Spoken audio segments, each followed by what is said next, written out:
Portland Meadows. This is the old horse track. This means established 1946. There are several doors, but the first door says Turf Club. Up on an escalator and then left. And machine out of order, but here's the sign. 30K guaranteed, Saturday 28. I cannot wait for that.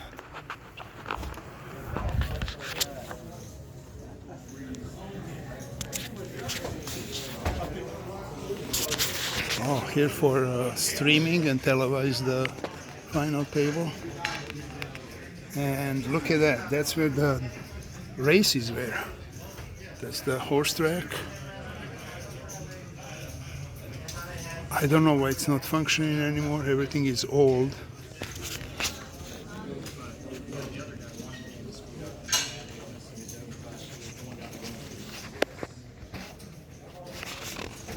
I see like 5 active tables. I don't know what's on it.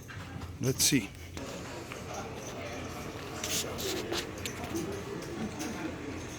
Hi. Hey, you have any game 1, 2? Yes. So 15 for the door and however much you want in chips. Okay. Zach, do I have any seats? 50 and you're going to table 12. Well, thank you. Oh, God. Oh, wait.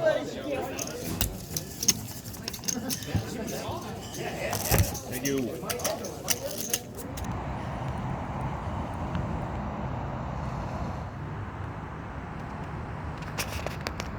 Portland Meadows. I'm here for chapter 2. Chapter 1, there's nothing to brag about. It was a little loss, actually 500, but let me tell you how. I didn't lose, I gave it away. I sat down, game is 1-2 with buying up to 400. So I bought 350. Won first couple of hands and then card stopped. 2 hours later, I start monkeying around.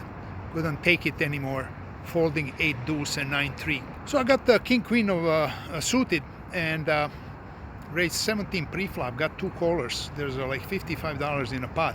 Flop is 9 deuce deuce. Those 2 guys cannot have any of that. You never know today. People play anything, but basically they shouldn't have that in their range for $17. So I bet. I make it 40 and both of them call. Now there's like 175 in the pot. Both of them call. What do they have? Each has a deuce, or one has pocket nines, the other has pocket deuces. What do they have? Well, basically I have nothing, and smart would be to give up there, but I believe in power of 3 bullets. You fire 3 bullets, they're gonna fold. Turn card, deuce. Now he has 3 deuces on the board. Whoever has a pair, if one of them has pocket sevens, he's not folding that. I still, like a donkey, they check, I bet 100. 1 fold, 1 calls. Is it now time to give up and quit on this nonsense? No. River is a face card that's not king or a queen, it's a jack. So basically I have nothing, and I should just, cut my losses, but no. I increase my losses. I go all in. The guy start thinking and rolling his eyes and feeling a pain. I said, okay, I win. And after, I bet you 2-3 minutes, he goes like, oh no, you have a small pair. I call. He shows 10-9. I fast mark my hand. So that is what I lost in that hand. The rest was, giving away on blinds and pre-flop raises. Couldn't win 1 decent hand, not 1. Played for 6 hours and left. Chapter 2, I need to get some money back, at least half of that. I'm not leaving Portland till I get that money back. Let's go.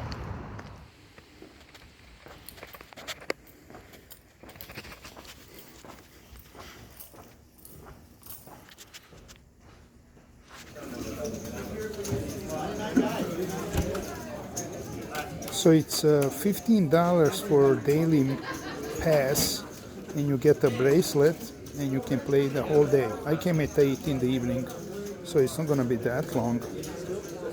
Dollar per hour. But all tables are full, a lot of games. He might. Even if he doesn't, we can just draw. So I did it. I'm cashing out 1032. I was in for 500. That means I got my 500 back. The table broke, game is over. There's other tables, but I don't want to force it. So here's how I got my money back. A couple of hands. Yeah, nothing significant about them, but interesting. Some are positive, some negative. And so here's a hand where I had ace king. I'm in a small blind. There's a $5 raise. It's 1-2 games, so they raise 5 only. And with several callers comes to me, I make it 30. I get a couple callers on that one. Flop, ace, jack, 3, rainbow. Nothing scary there. I bet 35, I get one call. Well, what can he call with? If he call pre-flop raise and he likes the flop, does he have ace jack or worse ace than me? Turn card is another ace. What are the odds now that he still has that ace? So I bet 35, I get easy call. Well, what? No. And I don't know what's up with this guy. He must be holding a bad ace. I guarantee you it's a bad ace.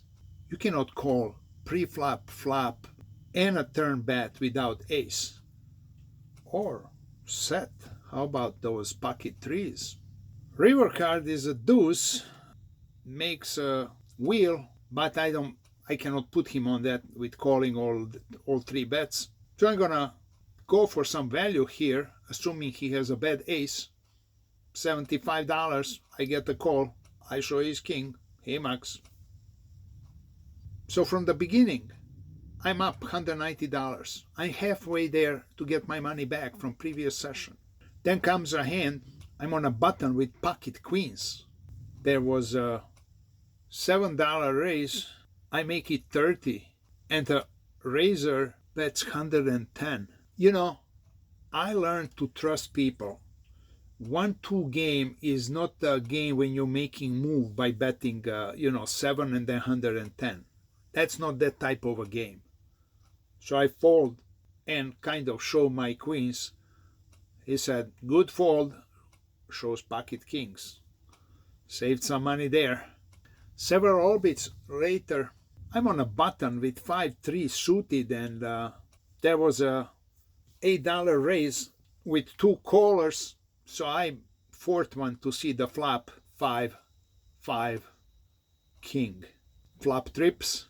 There are 2 checks and then a $20 bet. Should I raise this? Let's slow play. I just call. Turn card is 7.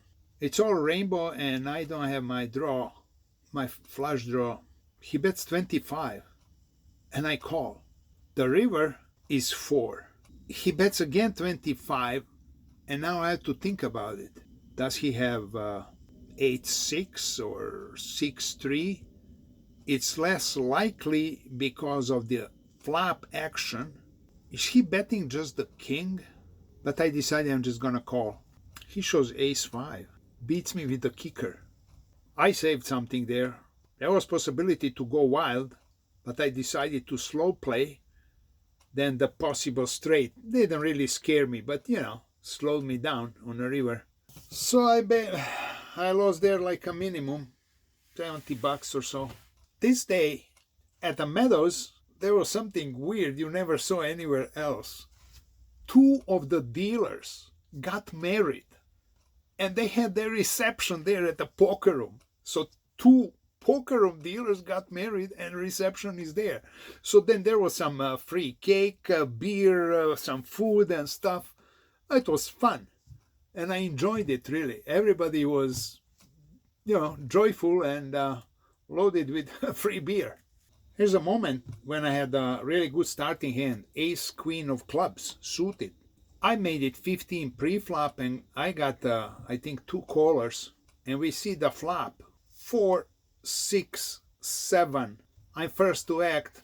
I have enough money already, so I don't want to give it away. So I check. Everybody checks.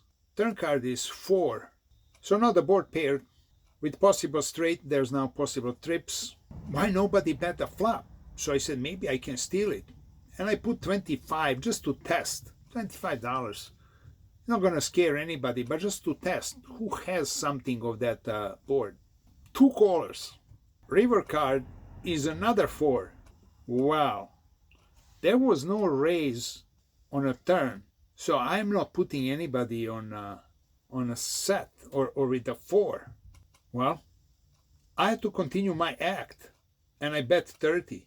I get the call. I show ace queen. He shows ace 5.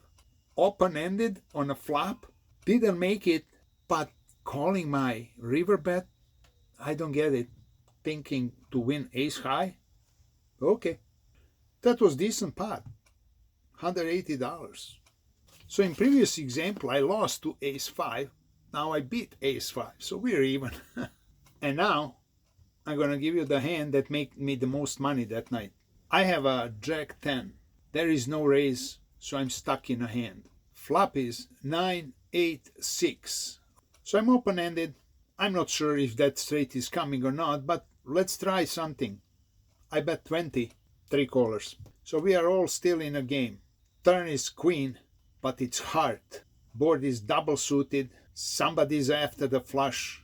I have this straight, so I have to try. I bet 60. I get 1 call, and the next player makes it 185. With what? Are we chopping this? Or he's drawing to not flush, but why to make re-raise? Well, I go all in. Let's gamble. He calls, he had 380. River is irrelevant 5. I show my straight. He shows queen 7. So on the flop, he was open-ended on a river, made the bottom straight. Pot was 900. I'm unstuck for yesterday's loss. So here's one more hand. When I really probably didn't play right, I could maybe get more value. Basically didn't want to lose at the end of the night bigger pot. So I make it $20 pre-flop with pocket queens, and there was a call. Flop was jack 7, 8, 2 clubs. I bet 40. He calls. Turn is red deuce. I bet 80. He calls. River is 6 of clubs. Well, now we have a flush. We have a straight. To avoid the raise or some all-in move, I check, and he checks. I show my queens. He shows jack and max. No straight, no flush. I could get there maybe one more bet, maybe. But that's why I'm saying I was trying to keep the pot low so I don't risk on a river some big all-in bet. Positive session, unstuck in Portland, going south. Next stop, probably Eugene. There's a couple poker rooms in Eugene. So see you down at the Felt.